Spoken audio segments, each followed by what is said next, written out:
Hi everyone, welcome back to my channel. तो आज मैं आप लोगों को रेडियोलॉजी इमेजिंग डिपार्टमेंट के कुछ क्वालिटी इंडिकेटर्स के बारे में बताऊंगी और कुछ इंपॉर्टेंट रिक्वायरमेंट्स बताऊंगी इमेजिंग डिपार्टमेंट की, जो कि NABH के अकॉर्डिंग मैंडेटरी है। ठीक है, तो जो लोग भी जो हॉस्पिटल्स में NABH एक्रेडिटेशन प्रिपरेशन कर रहे हैं उनके लिए ये वीडियो बहुत इंपॉर्टेंट है। जिनके पास इमेजिंग डिपार्टमेंट है, नहीं भी हो तो भी ये वीडियो उन लोगों के लिए इम्पॉर्टेंट है। ठीक है, तो वीडियो शुरू करने से पहले गाइस मैं आपसे रिक्वेस्ट करना चाहती हूँ कि मेरे चैनल पे मेंबरशिप चल रही है और अगर आप मुझे ज्वाइन करना चाहते हैं, मुझे सपोर्ट करना चाहते हैं, तो प्लीज़ ज्वाइन बटन पे क्लिक करके आप मुझे सपोर्ट कर सकते हैं। और साथ ही साथ इस वीडियो के नीचे थैंक्स बटन आ रहा होगा, आप उसके थ्रू भी मुझे सपोर्ट कर सकते हैं। और सभी सपोर्टर्स को मुझे थैंक यू कहना है कि आप लोगों की वजह से ही मैं यहाँ तक पहुँच पाई हूँ, मैं अपनी नॉलेज आप लोगों के साथ शेयर कर पा रही हूँ। आप लोगों की वजह से ही मुझे मोटिवेशन मिलती है कि मैं और वीडियोस बनाऊँ, अपनी नॉलेज आप लोगों तक पहुँचाऊँ। So thank you so much guys. और इतने टाइम से मैं NABH NABL की प्रिपरेशन में बिज़ी थी, बहुत सारे डॉक्यूमेंट्स बनवाने थे, बहुत सारा काम अभी पेंडिंग था, इसीलिए मैं इतने टाइम से वीडियो नहीं बना पा रही थी क्योंकि मेरे पास बहुत ज़्यादा प्रेशर था। बैक टू बैक हमारी असेसमेंट्स हो रही थी, NABL की भी थी, NABH की थी। अभी एक रिसेंटली हमारी एक और NABH की असेसमेंट होने वाली है, इसीलिए थोड़ा सा टाइम मुझे नहीं लग रहा है। स्टिल मैंने थोड़ा टाइम निकाला और मैंने सोचा कि मैं आज आपको वीडियोज़ में रेडियोलॉजी डिपार्टमेंट के बारे में बताऊं। सो thank you for cooperating with me. और चलिए आज की वीडियो शुरू करते हैं। देखिए गाइस, जैसे कि लेबोरेटरी हमारे हॉस्पिटल के लिए इम्पॉर्टेंट है, डायग्नोसिस में हेल्प करता है। सिमिलरली इमेजिंग डिपार्टमेंट एक ऐसा डिपार्टमेंट है, इम्पॉर्टेंट डिपार्टमेंट है, जिसमें हमें डिजीज़ के डायग्नोस का पता चलता है। ठीक है, तो ये जितने भी छोटे छोटे डिपार्टमेंट्स होते हैं हॉस्पिटल में वो इम्पॉर्टेंट होते हैं, तो सभी को हमने अपडेट रखना है। लेबॉरेटरी के लिए स्पेशल जो स्पेसिफिकेशंस हैं, क्लॉजेस हैं, वो है हमारे NABL के, और इमेजिंग को हम कंसिडर करते हैं NABH में। उसके बारे में मैं आज आपको कुछ चीज़ें, इंपॉर्टेंट चीज़ें बताऊंगी, तो आप नोट डाउन कर लीजिए। ठीक है, ये वीडियो लेंदी हो जाएगी इसलिए मैं इसको 2 पार्ट्स में करूँगी। तो आज का जो फर्स्ट पार्ट है उसमें कुछ पॉइंट्स हम कवर करेंगे इंपॉर्टेंट इमेजिंग से रिलेटेड। ठीक है, तो सबसे पहला पॉइंट जो है वो ये है कि जो इमेजिंग है, आप लोग जो टेस्ट प्रोवाइड करते हैं अपने हॉस्पिटल में, ठीक है, उसकी एक लिस्ट आपके पास होनी चाहिए। इमेजिंग डिपार्टमेंट का स्कोप ऑफ सर्विस होना चाहिए कि आप क्या क्या सर्विसेज प्रोवाइड कर रहे हैं अपने हॉस्पिटल में। सिमिलरली क्या है, ये मैनुअल में भी अपडेटेड हो कि क्या सर्विसेज आप प्रोवाइड कर रहे हैं। ठीक है, और इसका एक डिस्प्ले भी लगा होना चाहिए इमेजिंग के बाहर या हॉस्पिटल में कहीं पे, कि इमेजिंग में आप कौन कौन से टेस्ट अपने जो पेशेंट्स हैं उनको दे रहे हैं। ठीक है, अब सेकेंड पॉइंट ये है, कुछ टेस्ट जो होते हैं वो ज़रूरी नहीं है कि हर एक इमेजिंग डिपार्टमेंट में हो। तो क्या होता है कि आउटसोर्स टेस्ट जो होते हैं, ठीक है, पहला पॉइंट मैंने आपको बता दिया, स्कोप ऑफ सर्विस होना चाहिए जो आप सर्विसेज प्रोवाइड कर रहे हैं। सेकंड है आउटसोर्स टेस्ट।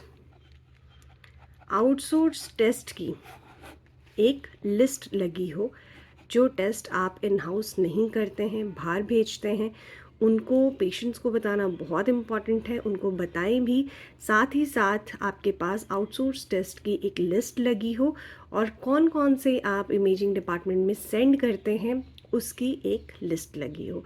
ठीक है, एक तो टेस्ट हो गया, जहाँ पे ये आउटसोर्स टेस्ट जो हैं आप सेंड करते हैं, आपने उस लैब का नाम लिखना है, स्पेसिफिक लैब का नाम लिखा होना चाहिए। अच्छा, आउटसोर्स टेस्ट में क्या चीज़ें होती हैं, आपने अकाउंटेबिलिटी देनी होती है। मींस आपको एक पर्सन फिक्स करना है जिसको आप ये टेस्ट सेंड कर रहे हैं। ठीक है, तो अकाउंटेबिलिटी आउटसोर्स टेस्ट में बहुत इंपॉर्टेंट है। तो वहाँ पे पर्सन का नाम भी लिखा हो, लैब का नाम भी लिखा हो और उसके फ़ोन नंबर्स भी हों, और साथ में कौन कौन से टेस्ट आप आउटसोर्स कर रहे हैं उसके बारे में लिखा हो। अच्छा, टेस्ट तो हमने आउटसोर्स कर दिए, बट हमारे पास एक प्रॉपर प्रोसेस होना चाहिए। ऐसा नहीं कि ठीक है हमारे पास ये टेस्ट अवेलेबल नहीं है, आप बाहर जाके करवा लीजिए, या ये लैब अवेलेबल है आप यहाँ पे करवा लीजिए टेस्ट जाके। ठीक है, एक प्रॉपर स्टैंडर्ड प्रोसेस होना चाहिए। स्टैंडर्ड प्रोसेस हो कि आपने, means how to outsource the test, आपने टेस्ट को आउटसोर्स कैसे करना है। ठीक है, इसका एक प्रॉपर स्टैंडर्ड प्रोसेस हो। अगर आप उसको डिस्प्ले करना चाहते हैं, जैसे हमारे हॉस्पिटल में डिस्प्ले किया हुआ है, तो आप लोग भी डिस्प्ले कर सकते हैं। ठीक है, और स्टैंडर्ड प्रोसेस में बेसिकली क्या चीज़ होगी वो मैं आपको बता देती हूँ। फर्स्ट जो है, एक तो मेथड ऑफ आइडेंटिफिकेशन हो कि आपने आइडेंटिफाई कैसे करना है। ठीक है, टेस्ट की रिक्विजिशन की डिटेल्स, तो पेशेंट की आइडेंटिफिकेशन का मेथड एंड सेकंड जो है वो रिक्विजिशन, टेस्ट रिक्विजिशन डिटेल्स।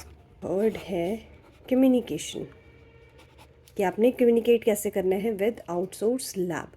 तो हमारे हॉस्पिटल में डिस्प्ले किया हुआ है, आप चाहे तो डिस्प्ले भी कर सकते हैं, बट ये सभी को ऐसा नहीं है डिस्प्ले हो और स्टाफ को ना पता हो, ठीक है। स्टाफ को वैसे ज़्यादातर चीज़ें पता होती हैं बट वो कम्युनिकेट नहीं कर पाते हैं, ये उनकी प्रॉब्लम है, क्योंकि काम कर रहे हैं दैट में उनको प्रोसेस का पता है, ठीक है। तो ये चीज़ें जो है ये इम्पॉर्टेंट है, कम्युनिकेशन आपने विद आउटसोर्स लैब, ठीक है, और उसकी जो भी रेलिवेंट डिटेल्स हैं वो। तो आपके एक स्टैंडर्ड प्रोसेस हो जिसमें आप लिखेंगे पेशेंट की आइडेंटिफिकेशन कैसे की जाती है, टेस्ट की रिक्विजिशन डिटेल्स क्या है, कम्युनिकेशन कैसे करनी है आउटसोर्स लैब के साथ, और बाकी कुछ रेलिवेंट डिटेल्स हो वो। तो ये कुछ इंपॉर्टेंट पॉइंट आपके आउटसोर्स टेस्ट के अंडर आते हैं, ठीक है। तो आउटसोर्स टेस्ट के बारे में बताया, उसके बाद कैसे आपने उसको, क्या मेथड होना चाहिए, उसके कुछ पॉइंट्स दे दिए कि आपका प्रोसेस कैसे बना होना चाहिए। अब हमारा जो मेन फोर्थ पॉइंट है, ठीक है, ये तो उसके फोर्थ पॉइंट हो गए। अब मेन जो चीज़ है वो ये है कि आपने टेस्ट तो आउटसोर्स कर दिए, बट आपको पता होना चाहिए कि लैब कैसी हो। आप किसी भी लैब में अपने टेस्ट को सेंड नहीं कर सकते, उसके लिए कुछ स्पेसिफिक क्राइटेरिया होता है, ठीक है, with respect to quality and safety. कुछ पैरामीटर्स हैं NABH डिफाइंड, तो क्वालिटी और सेफ्टी के जो पैरामीटर्स हैं उनको आपकी जो लैब है, जो आउटसोर्स लैब है, वो कंप्लाई करनी चाहिए, ठीक है। तो उस लैब में, मीन्स लैब ये लेबोरेटरी वाली लैब नहीं है जहाँ पे अपने टेस्ट, इमेजिंग टेस्ट भेज रहे हैं, ये वो वाली लैब है, ठीक है।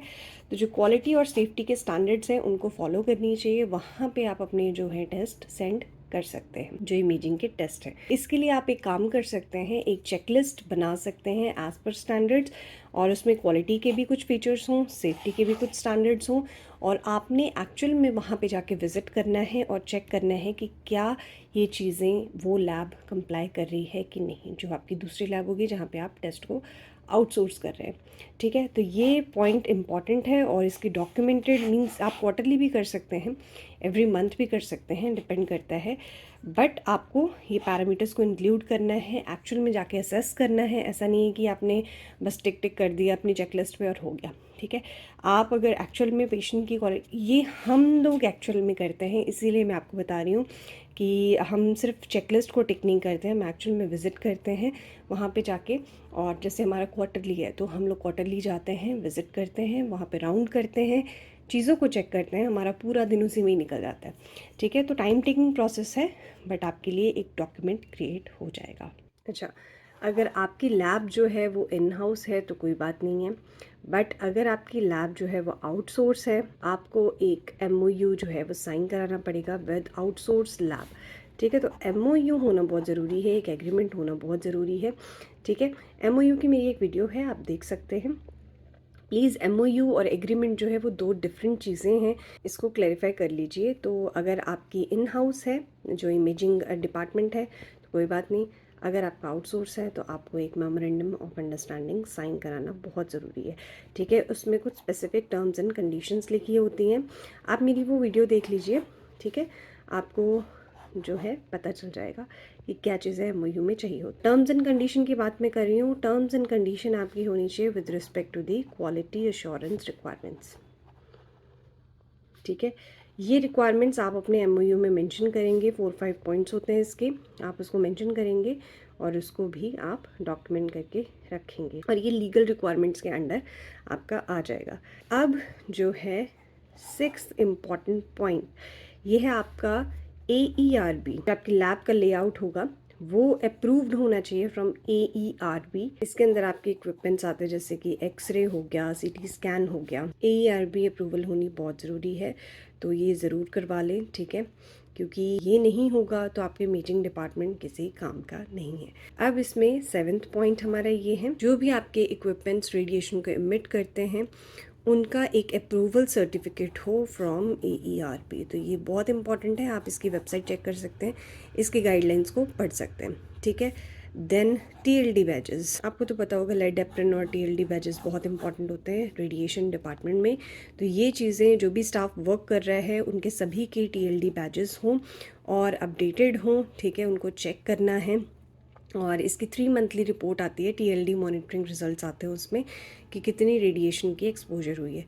ठीक है, तो इसकी भी डॉक्यूमेंट बहुत ज़रूरी है, NABH असेसर्स जो हैं वो पूछते हैं। इसके अलावा आपके पास हो radiation safety officer levels, different levels होते हैं इनके, लेवल 1 2 3।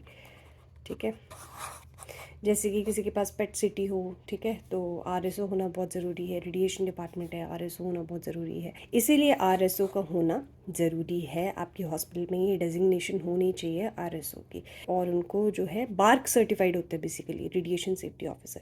ठीक है, लेवल 1 2 और 3 ये डिपेंड करते हैं अमाउंट ऑफ रेडिएशंस पे। पास होनी चाहिए सभी अल्ट्रासाउंड मशीन्स की registration under PNDT act, PCPNDT हो गया अब तो। ठीक है, PNDT, इसकी सारी लीगल रिक्वायरमेंट्स जो हैं, डॉक्यूमेंट जो हैं, आप चेक कर लें।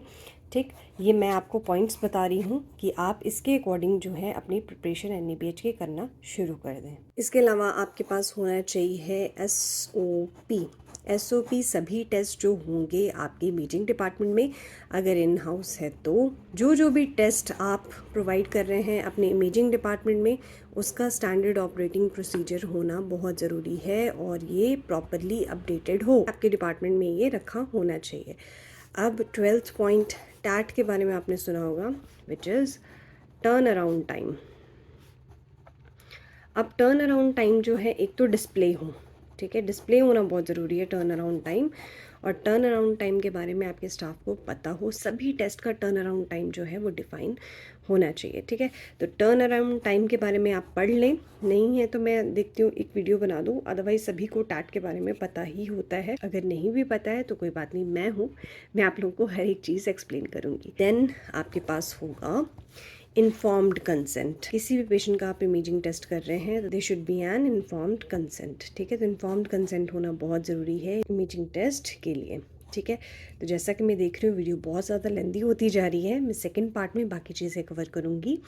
तो गाइज़ आज के लिए बस इतना ही। उम्मीद करती हूँ जितने भी पॉइंट्स मैंने आपको बताए हैं वो आप लोगों को अच्छे से समझ आ चुके होंगे। आप लोग नोट डाउन कर लीजिए और इसके अकॉर्डिंग जो है धीरे धीरे अपना जो है सेटअप स्टार्ट कीजिए। सेटअप स्टार्ट करने का मतलब है डॉक्यूमेंटेशन का। एक एक चीज़ जो है वो देखिए आपके पास है कि नहीं, नहीं है तो उसको क्रिएट कीजिए, और दोबारा से इस वीडियो को देखिए कि क्या चीज़ें हमारे पास नहीं है। तो गाइज़ मैं आज यहीं पे फिनिश करती हूँ पार्ट 1। मैं मिलती हूँ आपसे नेक्स्ट न्यू वीडियो में, बट प्लीज़ जो भी मेरे चैनल पे नए हैं वो सब्सक्राइब ज़रूर कर लें। आप लोगों को इन्फॉर्मेटिव वीडियो मिलती रहेगी इस चैनल पे। और कुछ सिचुएशन क्या वही चीज़ें होती हैं कि असेसमेंट आ गई, ठीक है, उसमें आप लोगों को भी पता है कि कितना ज़्यादा प्रेशर हो जाता है, इसीलिए मैं वीडियो थोड़े टाइम के लिए डिले कर देती हूँ, बट ऐसा नहीं है कि मैं नहीं बनाऊँगी। तो मैं मिलती हूँ आपसे नेक्स्ट न्यू वीडियो में। Till then bye bye, take care and stay safe.